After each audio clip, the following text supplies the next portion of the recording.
Hello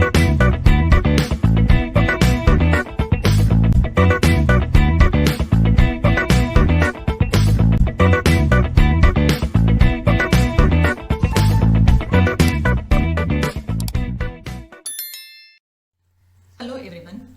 In the previous session, we already discussed regarding securing the storage infrastructure. So in the present session, I'll explain how exactly we can monitor different storage infrastructures. The storage infrastructure components should be monitored for accessibility, capacity, and performance and security aspects. So we'll take what is the meaning of accessibility.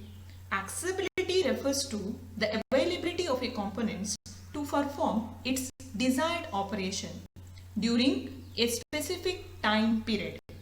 So within the given instant, the availability of the component to perform its desired operation is called as accessibility. So similarly, the capacity refers to the amount of storage infrastructure resources available. So capacity in the sense the amount of infrastructure resources available within the system. So the next component is performance monitoring. Performance monitoring evaluates how efficiently different storage infrastructure components are performing and helps to identify the bottleneck. So the performance monitoring evaluates how efficiently different storage components like host, storage or storage networks are performing, as well as how exactly those components will identify the system bottlenecks. The security monitoring helps to track unauthorized configuration. So that means the security monitoring, which helps in order to identify any unauthorized attacks or unauthorized configurations, changes to storage infrastructure resources. So these are the major 4 components need to be monitored with respect to the storage infrastructure. Components is to be monitored. So basically we are having 3 different components, which components like host, storage network and the storage. So these are the major components to be monitored with respect to the entire system. So first we'll consider host. So with respect to host, now we consider the term accessibility. The accessibility of a host depends on the availability status of the hardware as well as software which is running on it. So the accessibility of the host is basically depending upon the status of the hardware components as well as the type of software which is running on it. So if you are considering the capacity need to be monitored, that means monitoring the file system capacity, which checks the utilization of a host in order to ensure that the sufficient storage capacity is available in the application or not. So file system capacity means, so it checks whether the sufficient storage capacity is available to that respective application or not. So next comes the performance monitoring. So in terms of host performance monitoring, which involves a status check on the utilization of various server resources such as CPU and the memory. So the host performance is basically depending upon the resources, that means the server resources like CPU and the memory. So the last parameter is security monitoring. The security monitoring on the server involves tracking of login failures and the execution of unauthorized applications or software processes. So these are the 4 different monitoring parameter can be considered with respect to host, like accessibility of the host, monitoring of the host, as well as host performance and security monitoring. So next we'll take the next component as storage network. So in the case of storage network, which is to be monitored in order to ensure uninterrupted communication between the server and the storage array. So in order to provide continuous communication between the server and the storage array, we need to maintain or we need to monitor the storage network. The storage network is located between the server as well as the storage. So with respect to the storage network, the capacity monitoring which involves monitoring the number of available ports in the fabric as well as utilization of the inter-switch links, that is ISLs, or individual ports and each interconnect devices in the fabric. So the capacity monitoring, the term capacity monitoring with respect to storage array, which involves number of ports in the fabric, total number of ports located within the fabric, the utilization of ISLs, that is inter-switch links, and or the individual ports, followed by interconnect device in the fabric. So monitoring the performance of the storage network enables accessing individual component performance and helps to identify network bottleneck. So the term performance is always connected with the network bottleneck. So the monitoring the performance of the storage network, which enables accessing individual component performance, have to consider individual components performance, and those performance need to help in order to identify the bottleneck. So the last one is storage network security monitoring, which provides the information about any unauthorized change to the configuration of the fabric. So with respect to the storage network, the security monitoring provides the entire information about any kind of unauthorized change to the configuration of the fabric. So the last component is storage. So we'll take different parameters like accessibility, capacity, performance, and as well as security with respect to storage. So first we'll consider accessibility. The accessibility of the storage array should be monitored for its hardware components and various processes. So accessibility means the storage array must and should be available for the user in the given instant. So accessibility of the storage array should be monitored for its hardware components as well as various processes. So if you are considering capacity monitoring of the storage array, which enables the administrator to respond to the storage needs. So suppose the storage capacity is not sufficient. So the storage capacity is not sufficient if it is already consumed by the other users. So at that instant, the capacity monitoring, so that will enable that will give the idea to the administrator in order to respond to the storage needs. So he can expand the capacity as per the consumption. So a storage array can be monitored using a number of performance metrics such as utilization rates of the various storage array components, I/O response time, and cache utilization. The storage array can be monitored. Suppose if I am considering performance as metrics, so at that instant I can consider the terms like utilization rate of various storage array components, I/O response time, input-output response time, followed by the cache utilization level. So monitoring security helps to track unauthorized configuration of the storage array and to ensure that only authorized users are allowed to access it.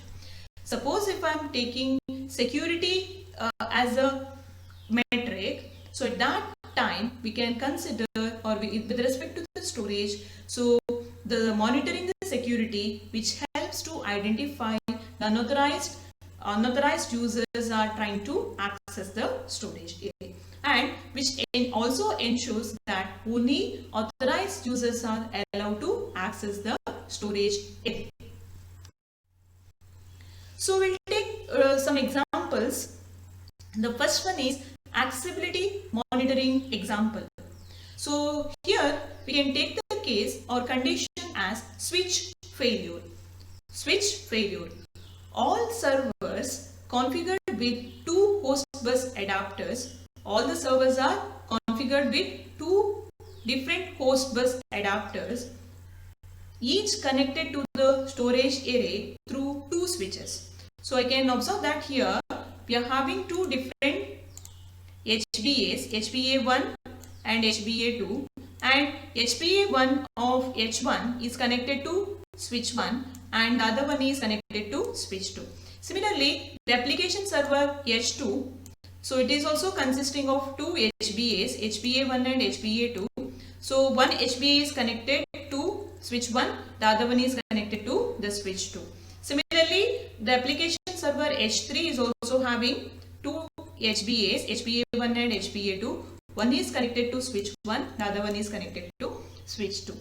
If one of the switch fails, the multipathing software initiates a path failover.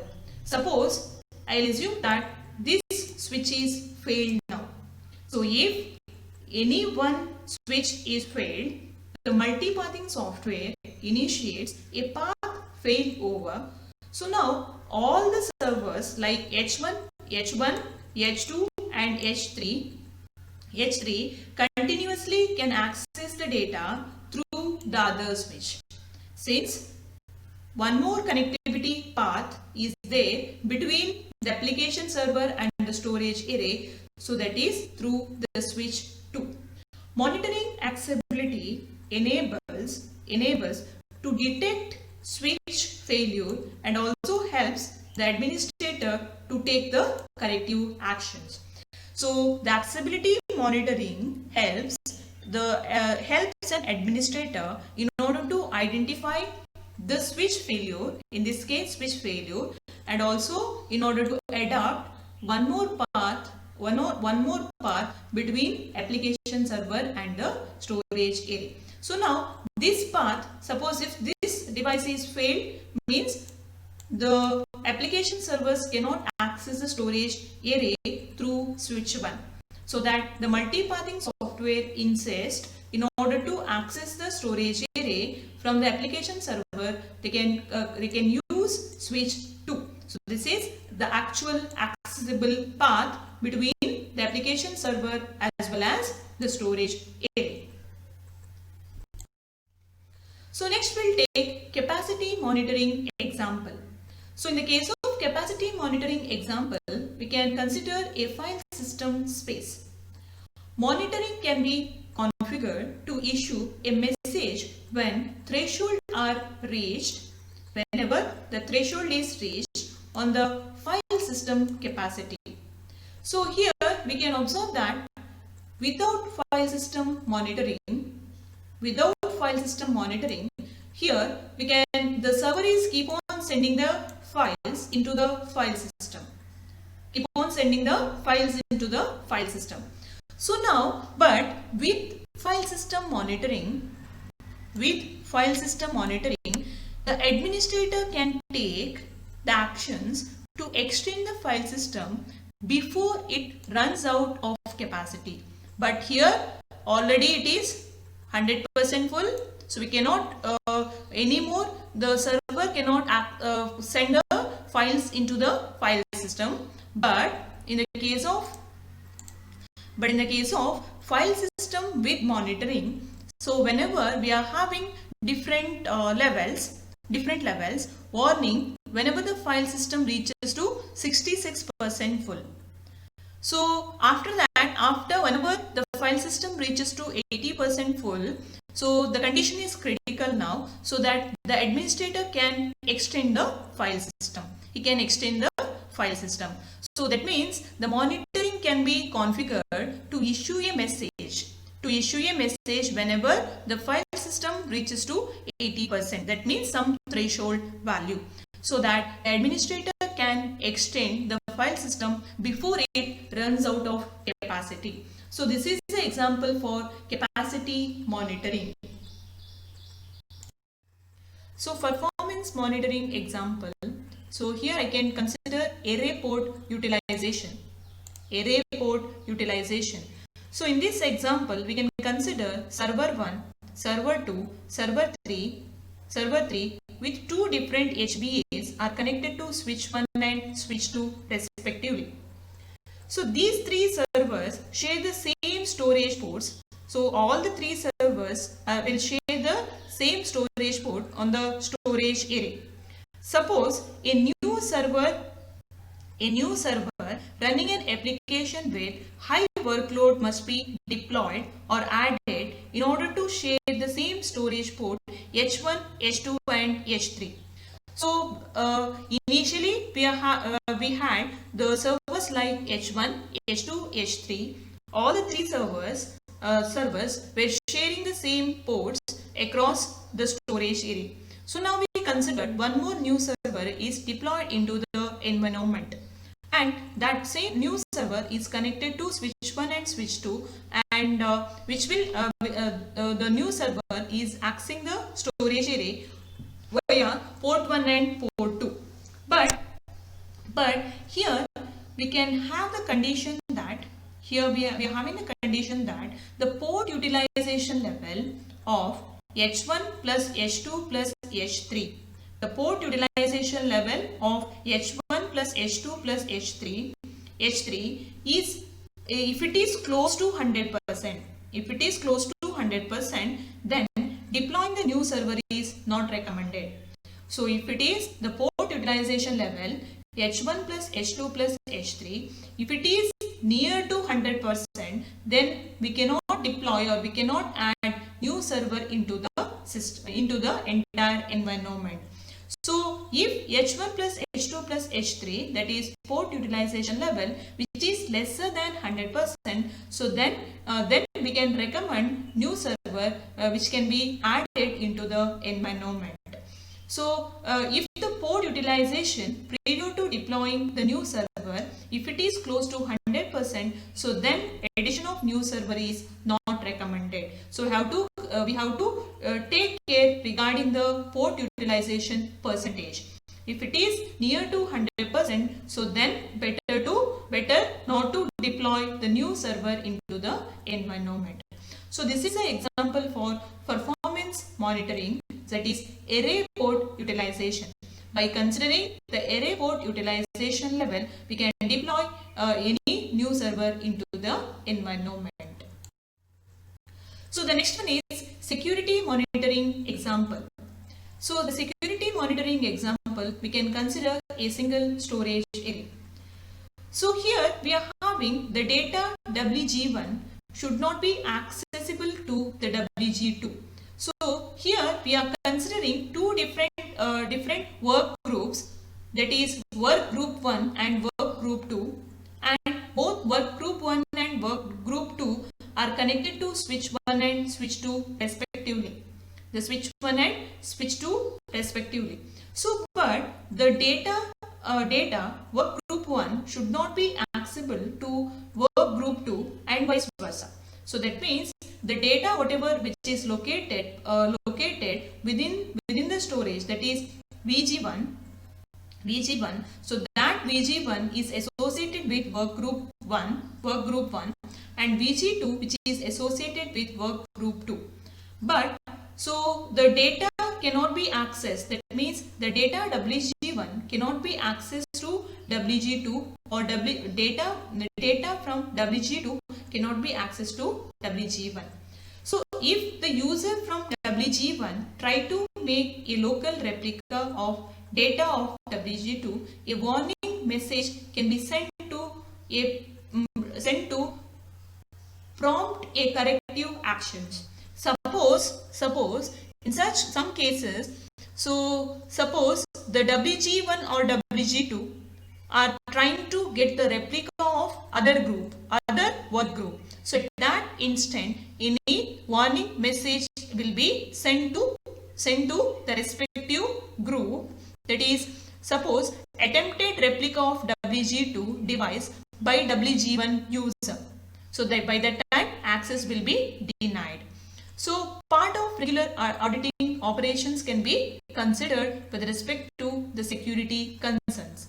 So in general, if I am considering the data whatever present within the WG1 cannot be accessed to WG1, or data whatever located within WG1 cannot be accessed to WG2. So suppose WG1 or WG2 trying to attempt the replica of other group, so at that instant warning message will be sent, so that means the access will be denied. Alerts. Alerting of events is an integral part of monitoring. Alerting keeps administrators informed about the status of the components as well as processes. For example, the conditions such as power failure, disk, memory or switches, which can impact the availability of the entire system,